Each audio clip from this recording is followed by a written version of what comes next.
जपजी साहिब के अर्थ को समझने की इस कड़ी में हमने पिछले भाग में 24वीं और 25वीं पौड़ी के माध्यम से परमात्मा की अनंत महिमा को समझा। हमने जाना कि सृष्टि इतनी विशाल और असीम है कि उसे शब्दों में पूरी तरह व्यक्त करना संभव नहीं, और ये भी अनुभव किया कि जब हम इस अनंतता को समझते हैं तो हमारे भीतर विनम्रता और श्रद्धा का भाव उत्पन्न होता है। अब आइए आगे बढ़ते हैं और जपजी साहिब की 26वीं और 27वीं पौड़ी के गहरे अर्थ को समझते हैं। जपजी साहिब की 26वीं पौड़ी में गुरु नानक देव जी परमात्मा के अनमोल होने की व्याख्या करते हैं। वे समझाते हैं कि ईश्वर के गुण, उसका नाम और उसे पाने वाले भक्त सब कुछ इतना कीमती है कि उसकी कोई कीमत नहीं लगाई जा सकती। तो आइए जानते हैं इन पंक्तियों में परमात्मा के अनमोल होने की व्याख्या। अमूल गुण अमूल व्यापार, अमूल व्यापारिये अमूल भंडार। परमात्मा के गुण अनमोल हैं और उनका व्यापार यानी कि नाम सिमरन भी अनमोल है। इस नाम का व्यापार करने वाले भक्त और उसके भंडार भी अनमोल हैं। अमूल आवे अमूल ले जाहे, अमूल पाए अमूला समाहे। जो भक्त इस संसार में नाम लेने आते हैं और इसे साथ लेकर जाते हैं वो अनमोल हैं। परमात्मा का प्रेम अनमोल है और उसमें लीन होने वाले भी अनमोल हैं। अमूल धर्म अमूल दीवान, अमूल तुल अमूल परवान। उसका धर्म, उसका नियम अनमोल है और उसकी कचहरी भी अनमोल है। उसके न्याय के तराजू और फैसले भी अनमोल हैं। अमूल बख्शीस अमूल निशान, अमूल करम अमूल फरमान। उसकी दया और उसकी मेहर की निशानी अनमोल है। उसकी कृपा, उसका हुक्म, उसका आदेश भी अनमोल है। अमूल्यो अमूल आख्या न जाए, आंख आंख रहे लिवलाए। वो इतना अनमोल है कि कहा ही नहीं जा सकता।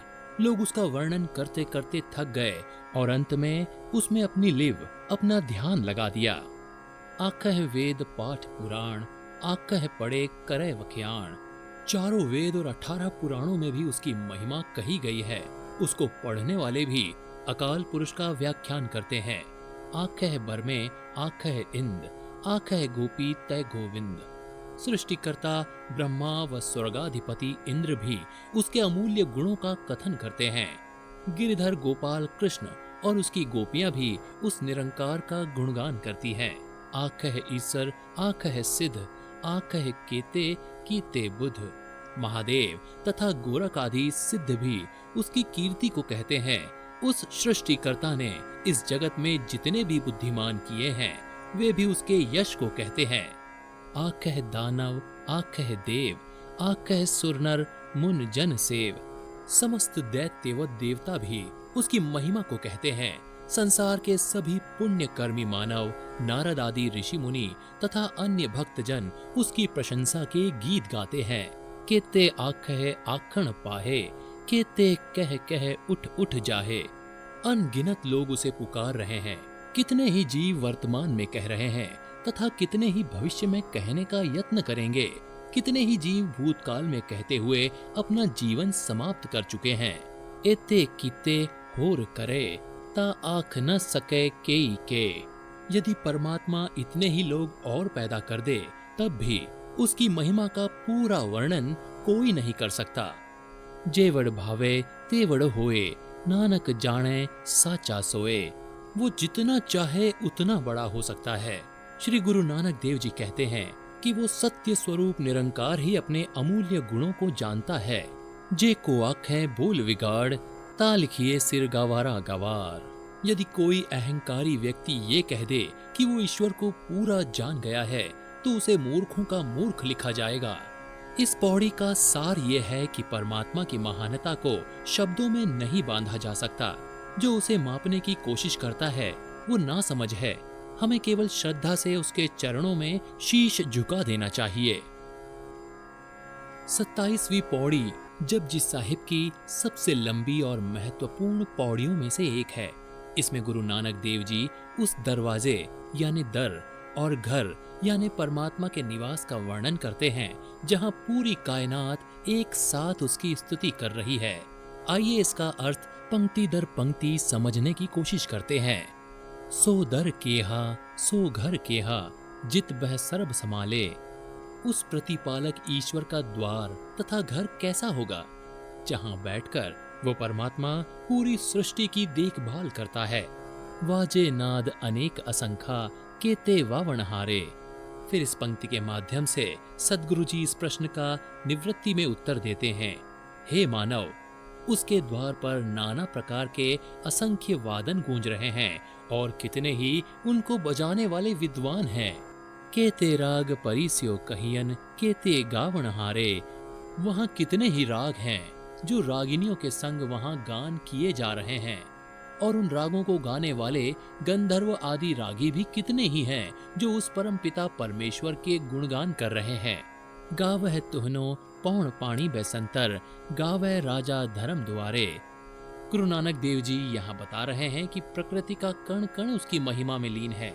हवा, पानी, अग्नि तेरी महिमा गा रहे हैं। धर्मराज यानी वो न्याय के देवता भी तेरे द्वार पर तेरी स्तुति कर रहे हैं। गावह चित्त गुपत लिख जाने, लिख लिख धर्म विचारे।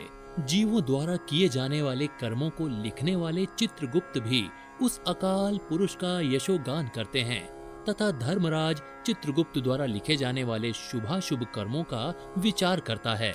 गावह ईसर बर्मा देवी सोहन सदा सवारे। परमात्मा द्वारा प्रतिपादित शिव, ब्रह्मा व उनकी शक्ति जो शोभायमान है, सदैव उसका स्तुति गान करते हैं। गावह इंद इदासन बैठे, देवतया नर नाले। हे निरंकार, समस्त देवताओं व स्वर्ग के अधिपति इंद्र भी अपने सिंहासन पर बैठे अन्य देवताओं के साथ मिलकर तुम्हारे द्वार पर खड़े तुम्हारा यशगान गा रहे हैं। गावह सिद्ध समाधि अंदर, गावन साध विचारे।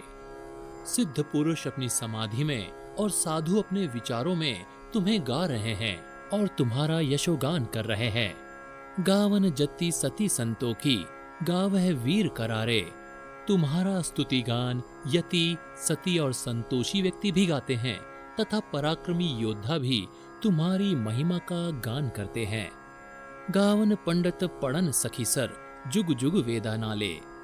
संसार के समस्त विद्वान व महान जितेंद्रिय ऋषि मुनि युगों युगों से वेदों को पढ़ पढ़कर उस अकाल पुरुष का यशोगान कर रहे हैं। गावह मोहनिया मन मोहन सुरगा मच प्याले। मन को मोह लेने वाली समस्त सुंदर स्त्रियां स्वर्गलोक, मृत्युलोक व पाताल लोक में तुम्हारा गुणगान कर रही हैं। गावन रतन उपाय तेरे, 68 तीर्थ नाले। तेरे बनाए हुए अनमोल रत्न और 68 तीर्थ भी तेरी ही महिमा गा रहे हैं। गावह जोध महाबल सूरा, गावह खाणी चारे।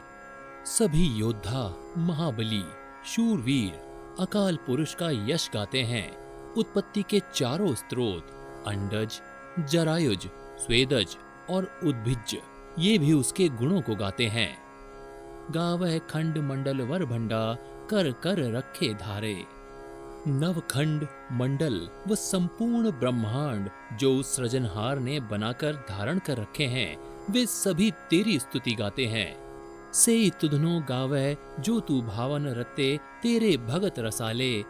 वास्तव में वे ही तेरी कीर्ति को गा सकते हैं जो तेरी भक्ति में लीन है और तेरे नाम के रसिया हैं और जो तुझे अच्छे लगते हैं। होर केते गावन सै में चित्त न आवन, नानक क्या विचारे। अनेकों अनेक और भी ऐसे जीव हैं जो मुझे स्मरण नहीं हो रहे हैं, जो तुम्हारा यशोगान करते हैं। हे नानक, मैं कहाँ तक उनका विचार करूं, अर्थात यशोगान करने वाले जीवों की गणना मैं कहाँ तक करूं। सोई सोई सदा सच साहिब, साचा साची नाई। वही मालिक सदा सत्य है, वो स्वयं सत्य है और उसकी महिमा भी सत्य है भी होसी जाए न जासी, रचना जिन रचाई। वो आज भी है, कल भी होगा और सदा रहेगा। वो कभी खत्म नहीं होगा, जबकि उसने ये सारी रचना स्वयं रची है। रंगी रंगी भांति कर कर जिनसी माया जिन उपाई। उसने अनेकों अनेक रंगों, किस्मों और तरह तरह की प्रजातियों वाली ये माया, ये सृष्टि पैदा की है। कर कर वेखै कीता आपना, जीव तिस दीव ड्याई। वो अपनी बनाई हुई रचना को खुद ही देखता है और जैसा उसका आदेश है वैसा ही सब कुछ चलता है। जो तिस भावै सोई करसी हुक्म न करना जाई, जो भी उस अकाल पुरुष को भला लगता है वही कार्य वो करता है और भविष्य में करेगा। इसके प्रति उसको आदेश देने वाला, उसको आदेश करने वाला उसके समान कोई नहीं है। सो पातशाहो साहा पात साहेब, नानक रहन रजाई। गुरु नानक देव जी का फरमान है कि हे मानव, वो ईश्वर शाहों का शाह अर्थात शहंशाह है, उसकी आज्ञा में रहना ही उचित है। तो इस पौड़ी का सार क्या हुआ? ये पूरी कायनात उस एक परमात्मा के द्वार पर उसकी महिमा गा रहे हैं। ईश्वर किसी एक इमारत में नहीं बल्कि पूरी सृष्टि में है। वही सच्चा भक्त है जो परमात्मा को भी अच्छा लगता है। वो बादशाहों का बादशाह है और अपनी मर्जी से काम करता है, उसे कोई आदेश नहीं देता।